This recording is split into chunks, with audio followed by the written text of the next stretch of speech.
Hello दोस्तों, स्वागत है आपका हमारे चैनल द पीएच क्लासेस में। साथियों, जैसा कि आप सभी जानते हैं कि केंद्रीय विद्यालय, नवोदय विद्यालय और DSSB के एग्ज़ाम से रिलेटेड हम लोगों ने एक जीके सीरीज़ की एमसीक्यू सीरीज़ स्टार्ट की है, जिसकी 12 क्लासेस ऑलरेडी हो चुकी है। आज इसकी 13वीं क्लास है। तो साथियों, शुरू करते हैं आज की इस क्लास को। शुरू करने से पहले ज़रा एक बार हमारे चैनल को लाइक और सब्सक्राइब जरूर कर दीजिए, ताकि इस चैनल और इन एग्ज़ाम से जुड़ी हुई जो भी अपडेट हो वो आपको समय समय से मिलती रहे। चलिए साथियों, आज की क्लास को शुरू करते हैं।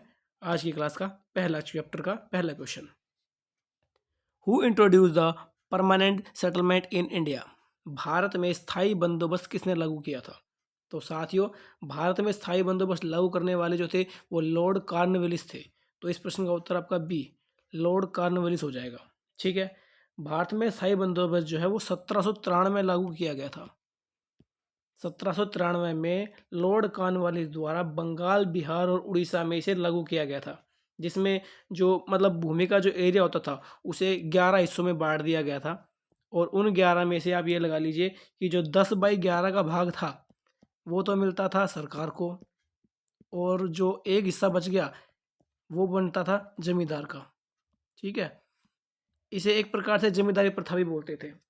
इस क्वेश्चन में इसको जमींदारी प्रथा भी कहा जाता था। अच्छा साथियों, क्वेश्चन को थोड़ा सा चेंज और कर देता हूँ। मान लीजिए इस क्वेश्चन को ऐसे ना पूछ के ऐसे पूछ लिया जाए कि सूर्यास्त कानून से संबंधित कौन सा बंदोबस्त था। मैं लिख भी देता हूँ, सूर्यास्त कानून। ये बड़ा ही फेमस टर्म है, सूर्यास्त कानून। क्या था ये सूर्यास्त कानून? हो सकता है पेपर में आपको स्थायी बंदोबस्त ना देकर और सूर्यास्त कानून दे दिया जाए। तो साथियों, जो सूर्यास्त कानून था ना, वो क्या था कि जो जमींदार था उसे एक टाइम दिया जाता था कि भाई इस टाइम तक आपको टैक्स वसूलना है और सरकार के पास जमा करवाना है। अगर आपने उस समय तक इस टैक्स को सरकार को जमा नहीं कराया ना, तो आपकी जिम्मेदारी छीन ली जाएगी।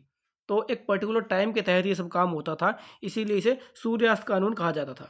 तो सूर्यास्त कानून भी जो है वो स्थायी बंदोबस्त के दौरान ही लागू किया गया था।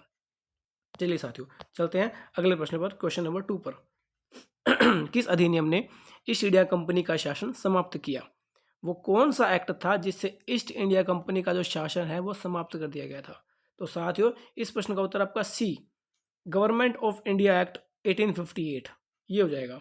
आप सभी जानते ही हैं कि 1857 की जो क्रांति हुई थी, इसके बारे में आप सभी जानते हैं कि ये जो जो क्रांति हुई थी 1857 की, इसमें ईस्ट इंडिया कंपनी जो थी उसके बारे में काफ़ी उथल पुथल मची थी।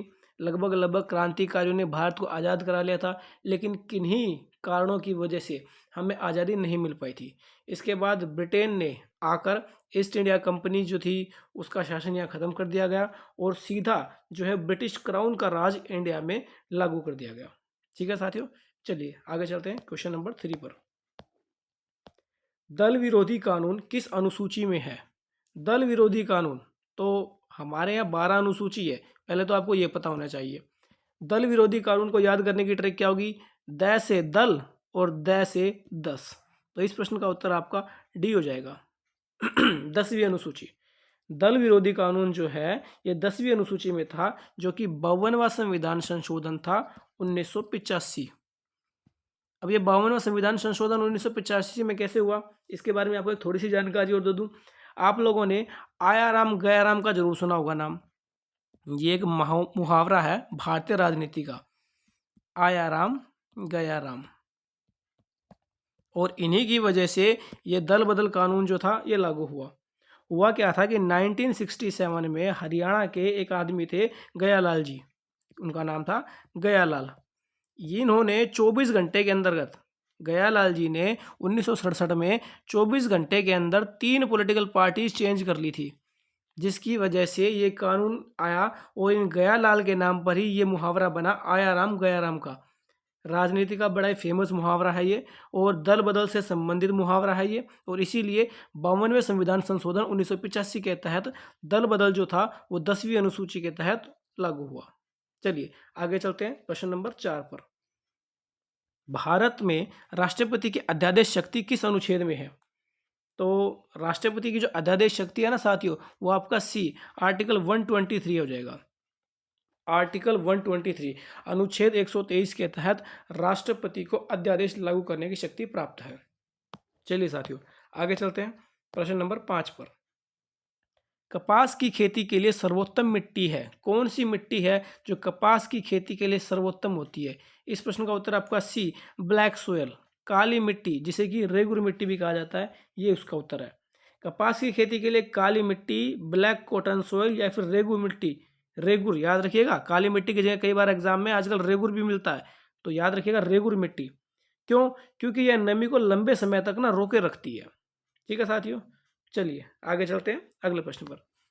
प्रश्न नंबर 6 पर, longest mountain range in India is, Bharat की सबसे लंबी पर्वत श्रृंखला है, कौन सी है जी भारत की सबसे लंबी पर्वत श्रृंखला? तो इस प्रश्न का उत्तर आपका ए, हिमालय हो जाएगा।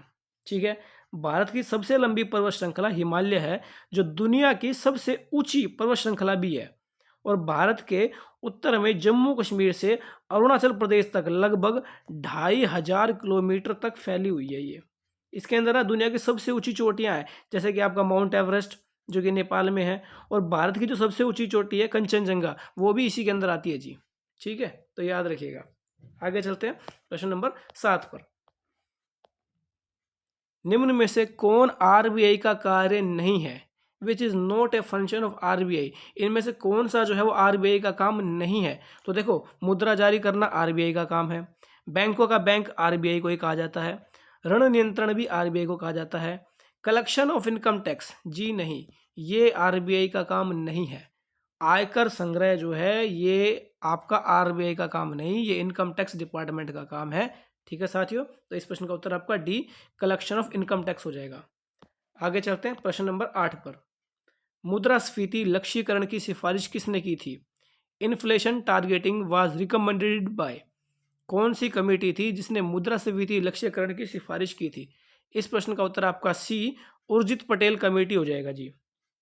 ठीक है, भारत में मुद्रास्फीति लक्ष्यीकरण की जो सिफारिश थी ये उर्जित पटेल समिति ने की थी, वो भी 2014 में। याद रखिएगा, 2014 में ही उर्जित पटेल कमेटी जो थी इसने मुद्रास्फीति लक्ष्यीकरण की सिफारिश की थी। चलिए आगे चलते हैं प्रश्न नंबर 9 पर। जी हाँ, यह आपको देखिए, gas lease when Zn react with dilute HCl। बताइए जी कि Zn और HCl जो होता है, सॉरी SCI जो है, इसकी अभिक्रिया में निकलने वाली गैस कौन सी होती है? तो साथियों इस प्रश्न का उत्तर जो है वो आपका हाइड्रोजन हो जाएगा। ठीक है, हाइड्रोजन जो है वो गैस है जो कि इनकी अभिक्रिया से निकलती है। चलिए आगे चलते हैं प्रश्न नंबर 10 पर। स्ट्रॉन्ग इलेक्ट्रोलाइट इज, बताइए जी acetic acid, glucose, ammonium hydroxide या फिर सोडियम क्लोराइड, इनमें से कौन सा स्ट्रॉन्ग इलेक्ट्रोलाइट है? तो साथियों इस प्रश्न का उत्तर आपका डी, सोडियम क्लोराइड हो जाएगा।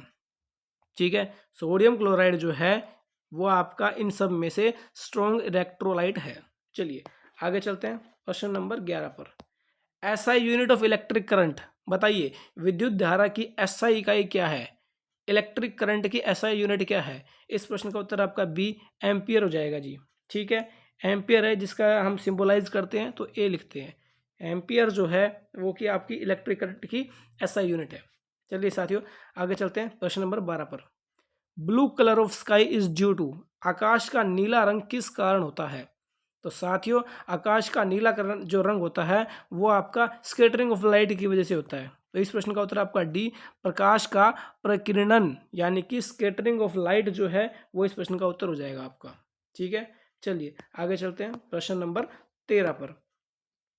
Suicide bag of the cell is, कोशिका का आत्मघाती थैला कहलाता है, इनमें से कौन सा जो है वो suicide bag of the cell कहलाता है? तो साथियों इस प्रश्न का उत्तर आपका सी, लाइजोसोम हो जाएगा।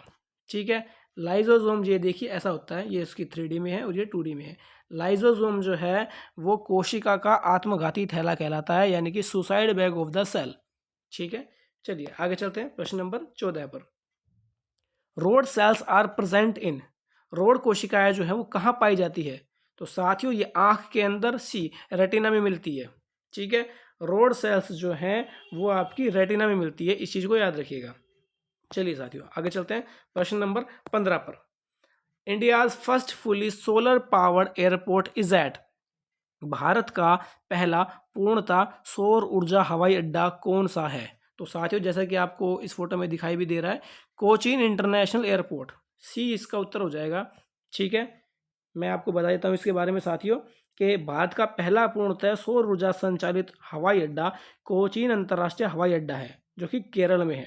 2015 में, याद रखिएगा साथियों, 2015 में दुनिया का पहला ऐसा हवाई अड्डा बना था ये, और पूरी तरह से जो कि सौर ऊर्जा पे चलता है। ठीक है, इस चीज़ को याद रखिएगा। चलिए आगे चलते हैं प्रश्न नंबर 16 पर। G20 summit 2024 was hosted by. 2024 का जो G20 शिखर सम्मेलन हुआ था उसकी मेजबानी किस देश ने की थी? तो साथियों इस 16 प्रश्न का उत्तर आपका सी ब्राज़ील हो जाएगा। ठीक है, मैं आपको बता दूं G20 जो ये शिखर सम्मेलन हुआ था 2024 का, ये ब्राज़ील के रियो डी जेनेरियो शहर में हुआ था।